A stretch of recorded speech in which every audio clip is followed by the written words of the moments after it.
HT News цэгийн сайтын хамт олноос та бүхэндээ энэхүү илтгэлийг та бүхэндээ төлөвлөж байна. HT гэхээр хүмүүс зарим нэг нь тод харагдах, тод байх, гайхалтай илүү өнгө чанарын нэгтралтай байх тухай ойлгож магадгүй. Тэгвэл бид бүхэн HT яаж амьдрах вэ? Илүү их тод нэгтралтай, илүү их гайхалтай, илүү их ойлгомжтой яаж бид нар амьдрах ёстой юм бэ? Би нэг сонирхолтой жишээг та бүхэнд дахиад хэлье гэж бодлоо.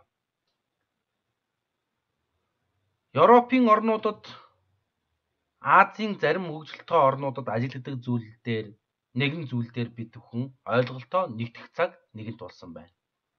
Тэд бүхэнд хөгжил гэж юу юм бэ гэж асуухад, "Үгүй, хөгжил гэдэг чинь өндөр байшин, өрхөн том гудамжийг бол хэлэхгүй гэж ярьсныг бодохоор бид бүхэн тэгвэл хөгжил гэж ер нь яг юу юм бэ?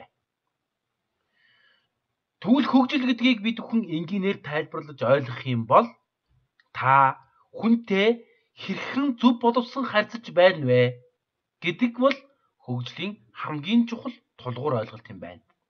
Хэрэв хүмүүс тухайн улс орны хүмүүс стресстэй, бухимдалтай, бие биегээ үл хүнддэг байх юм бол тэр улс орн бол хөгжилгүй орн гэсэн үг. Хэрэв манай монголчууд ч гэсэн энэ зүйлийг сайн бодолцоосоо өгсөх гэж байна. Германд дэлгүүрээс хулгай хийсэн хүнийг баримтлах битгий хэл, харин дахиж тэр дэлгүүрээр үйлчлэхгүй байх эрхийг нь хасдаг байх жишээтэй.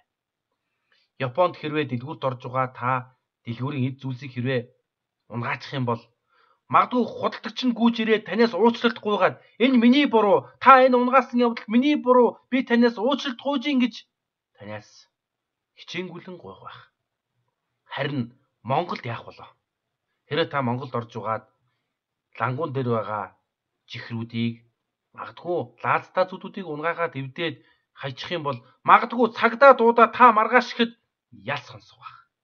Аль эсвэл та эд хөрөнгийн хохирол учруулсан нэрээр олон цаг баримтлагдах нь харцаагүй.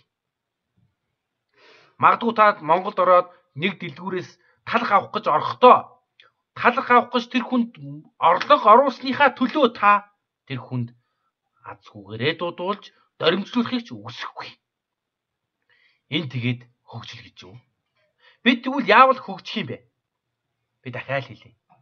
Би саяхан нэгэн дэлгүүрээр ороод талах авахдаа нэгэн хөгжтөө талахыг аваад үйлчлэг дээр очиод худалдагчаа энэ талах чинь хөгжтөө байна штэ гэж хэлсэн чинь чи яасан азгүй амтэн бэ? Наадхын чинь хажуу зөндөө олон шинээр ирсэн талах байхад чи чинь яасан арчаагүй азгүй амтэн бэ гэж намайг доог дохуухийн доримжилж байгааг хараад би энэ хүнд уул нь орлого оруулах гэж ирсэн юмсан. Тэрнээс биш гай зовлон авчрах гэж ирсэн хүн арай биш л байгаа даа гэж өөрөөсөө гайхаж, тэр хүнээс бас гайхаж би бүр буруу юм хийсэн юм шиг надад санагдсан. Би бараг талах авснараа бараг буруутан болж, талах авснараа азгүйгээрээ дуудуулж, хөгийнөрөө доримжлуулж тэр хүний нүднийхэн үзүүрт доримжлуулж байгааг хардхад уурч хүрэх шиг, бүр дургуйч хүрэх шиг, аль эсвэл бүр шокнд орох шиг.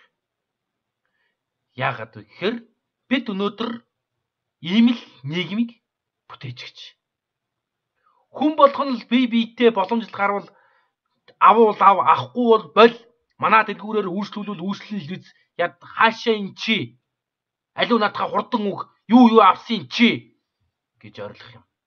Аль эсвэл ангуу дээр нь очиод юмыг үзэхээр авахгүй бол битгий үзчихээ гэж доримжилж байгааг бодохоор айдас чүрх шиг нөгөө талаасаа энэ монголчууд хөгжөөд байна уу?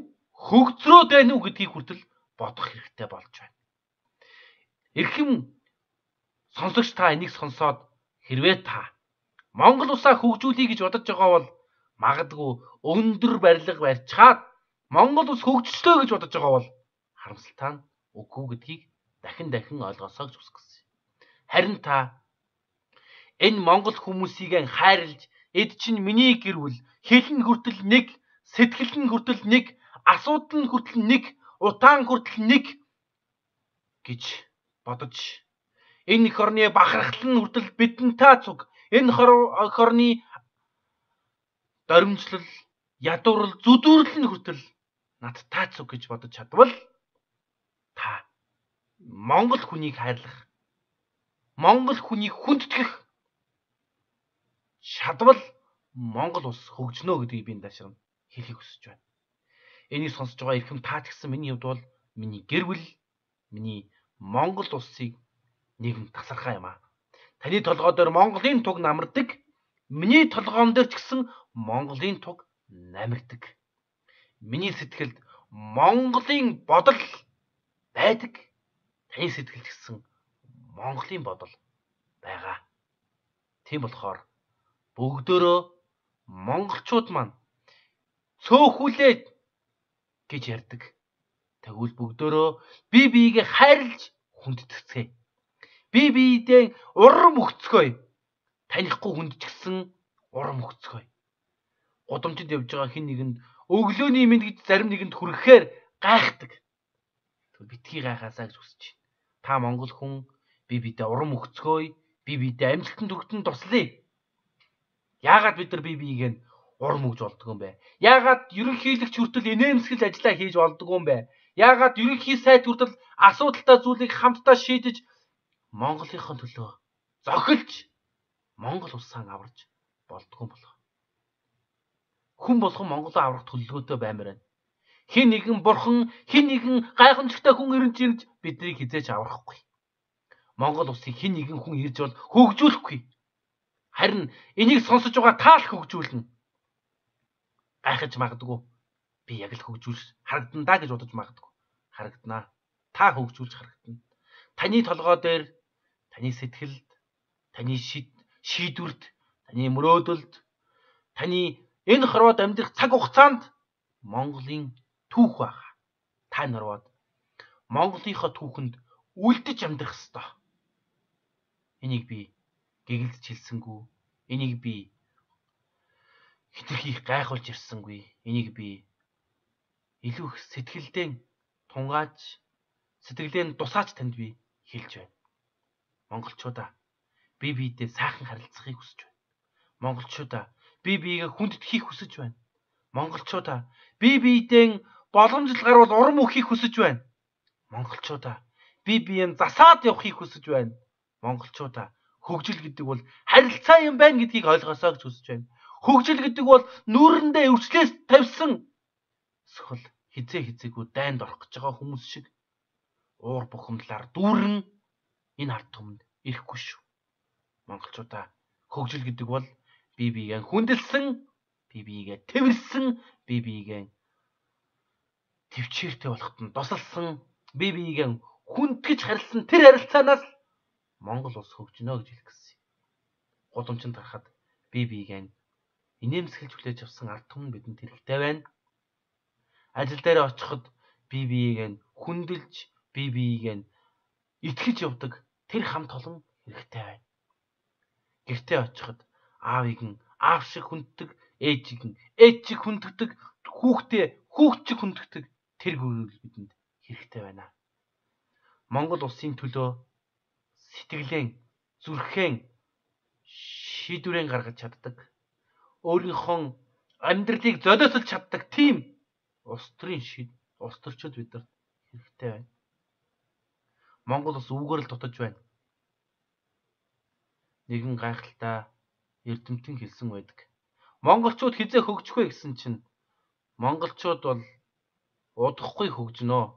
Энд байгаа асуудал бол төр зүрийнхаа гэж хэлсэн. Монгол хүн та бид хамтдаа Монгол улсаа хөгжүүлье. Баярлалаа та бүхэнд.